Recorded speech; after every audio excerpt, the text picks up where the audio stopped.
Assalamualaikum warahmatullahi wabarakatuh. Nama saya Rahmat Hidayat dengan NIM akhiran 46. Saya Muhammad Ayatullah Rabbani dengan akhiran NIM 023. Saya Muhammad Fajar Ismail dengan akhiran NIM 048. Dan perkenalkan, nama saya Anissa Amarani, kita semua dari kelompok 6. Di sini kita akan membahas materi bab 4, yaitu tentang tanda baca, unsur serapan, dan transliterasi. Di materi pertama, kita akan membahas tentang tanda baca. Yang pertama adalah tanda baca titik, yaitu tanda baca yang digunakan untuk mengakhiri kalimat. Kegunaan tanda baca titik yaitu dipakai dalam suatu bagan, ikhtisar, dan daftar. Contohnya, A. Bahasa Jawa. Lalu dipakai untuk memisahkan angka, jam, menit, dan detik. Contohnya, 01.35.20. Lalu dipakai dalam daftar pustaka di antara nama penulis, tahun, dan judul penulisan. Contohnya, Pusat Bahasa Departemen Pendidikan Nasional. Dan terakhir yaitu dipakai untuk memisahkan bilangan ribuan, jutaan, dan seterusnya. Contohnya 13.000 dan 700.000. Yang kedua yaitu ada tanda baca koma. Dipakai sebelum kalimat penghubung. Contoh, saya bergabung dengan organisasi tetapi tidak aktif. Kegunaan tanda baca koma yang lain yaitu dipakai dalam unsur majemuk pemerincian benda. Contoh, kapal, motor, pesawat, dan lain-lain. Lalu dipakai untuk sebelum atau sesudah kata seru. Contoh, oh begitu.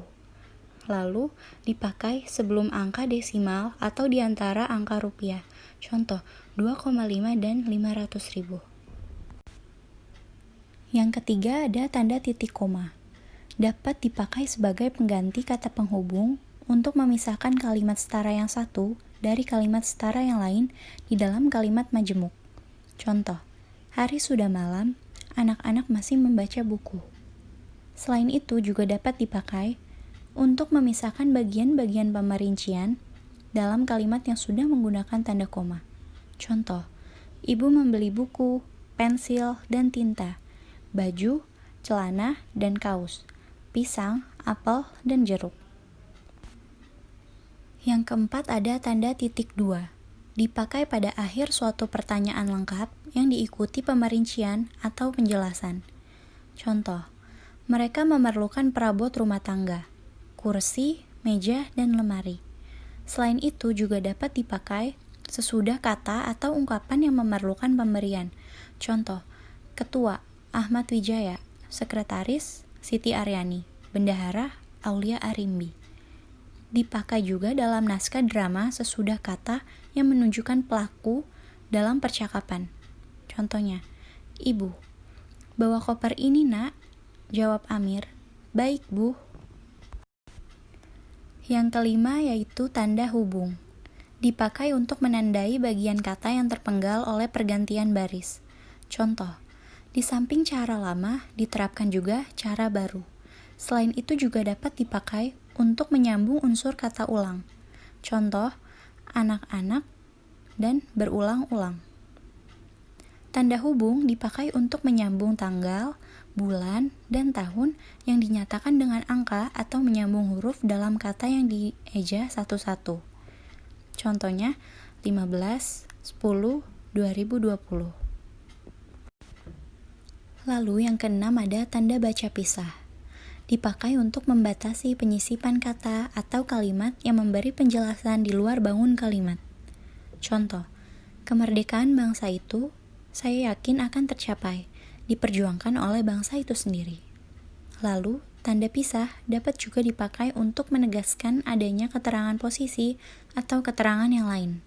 Contoh, Soekarno-Hatta, proklamator kemerdekaan Republik Indonesia, diabadikan menjadi bandar udara internasional. Yang ketujuh, ada tanda tanya. Dipakai pada akhir kalimat tanya.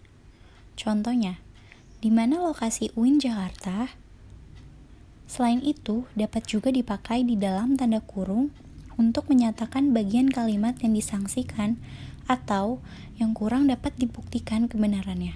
Contoh, di Indonesia terdapat 740 bahasa daerah. 8. Tanda seru. Dipakai untuk mengakhiri ungkapan atau pernyataan yang berupa seruan atau perintah yang menggambarkan kesungguhan, ketidakpercayaan, atau emosi yang kuat. Contoh, 1. Cepat, tenggelamkan kapal itu. 2. Lakukan yang saya lakukan. 3. Anakku, hati-hati di jalan. Baik, saya akan melanjutkan materi selanjutnya. Yang ke-9, tanda elipsis atau tanda titik 3 dipakai untuk menunjukkan bahwa dalam suatu kalimat atau kutipan ada bagian yang dihilangkan. Contoh, dalam UUD 1945 disebutkan bahwa bahasa negara ialah titik-titik-titik. Selain itu, tanda elipsis juga dipakai untuk menulis ujaran yang tidak selesai dalam dialog. Contoh, menurut saya seperti bagaimana, Bu? Catatan. Yang pertama, tanda elipsis didahului dan diikuti dengan spasi. Yang kedua, tanda elipsis pada akhir kalimat diikuti oleh tanda titik atau jumlah titik 4 buah. 10. Tanda petik ganda dipakai untuk mengapit petikan langsung yang berasal dari pembicaraan, naskah, atau bahan tertulis lain. Contoh, merdeka atau mati, seru Bung Tomo dalam pidatonya. Selain itu, dapat dipakai untuk mengapit judul, sajak, lagu, film, sinetron, artikel, naskah, atau bab buku yang dipakai dalam kalimat. Contoh, sajak pahlawanku terdapat pada halaman 125 di buku itu. 11. Tanda baca petik tunggal dipakai untuk mengapit petikan yang terdapat dalam petikan lain. Contoh, tanya dia, kau dengar bunyi kring-kring tadi? Selain itu, dipakai untuk mengapit makna, terjemahan, atau penjelasan kata atau ungkapan. Contoh, tergugat menjadi yang digugat. 12. Tanda kurung. Tanda kurung dipakai untuk mengapit tambahan, keterangan, atau penjelasan. Contoh, dia memperpanjang surat izin mengemudi atau yang disingkat SIM.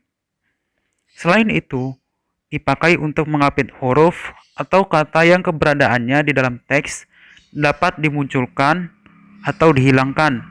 Contohnya, dia berangkat ke kantor selalu menaiki dalam kurung bus Transjakarta. Tanda kurung dipakai untuk mengapit huruf atau angka yang digunakan sebagai penanda pemerincian. Contohnya, faktor produksi menyangkut A. Bahan baku, B. Biaya produksi, dan C. Tenaga kerja. 13.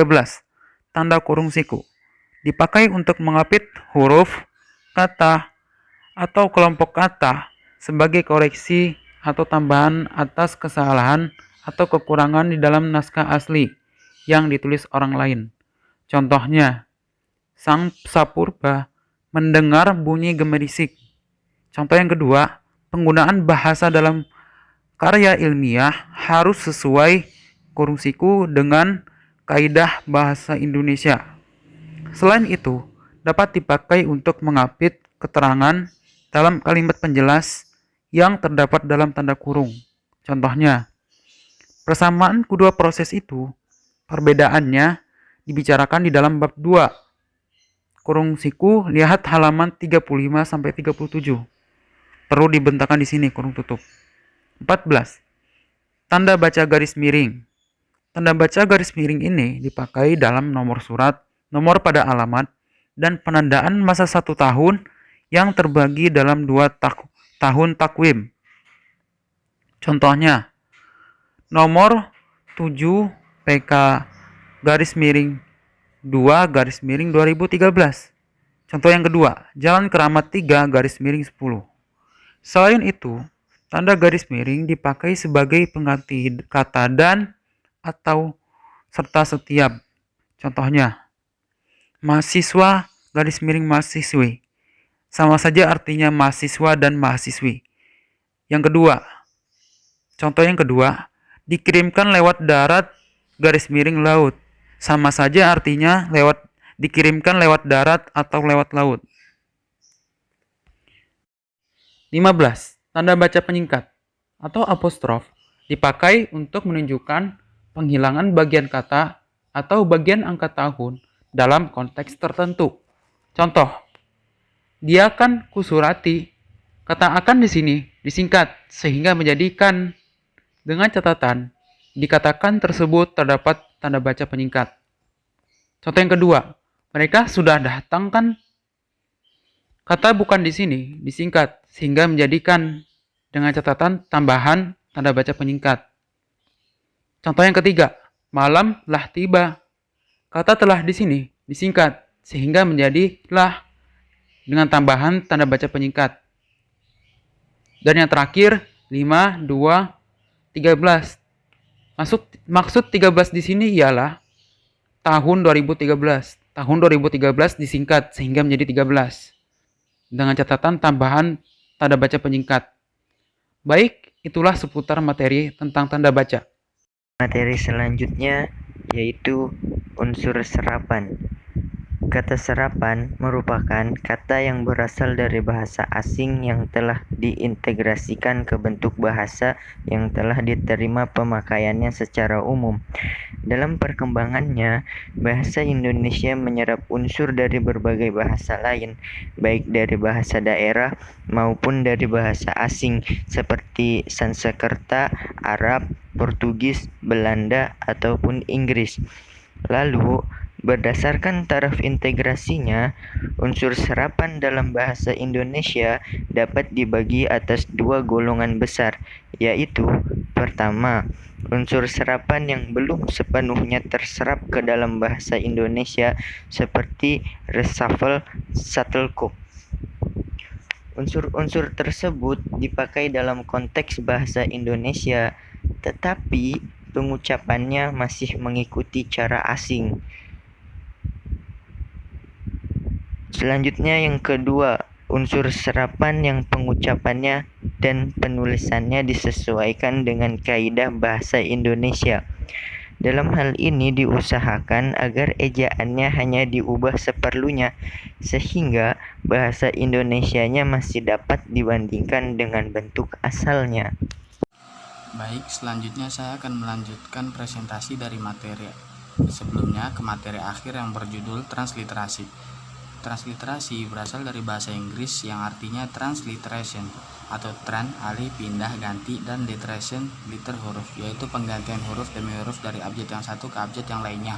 Umumnya, transliterasi dilakukan dari huruf Arab ke huruf Latin untuk membantu masyarakat Indonesia, baik untuk kajian keislaman atau memahami Al-Quran yang belum dapat dianggap sebagai kata bahasa Indonesia.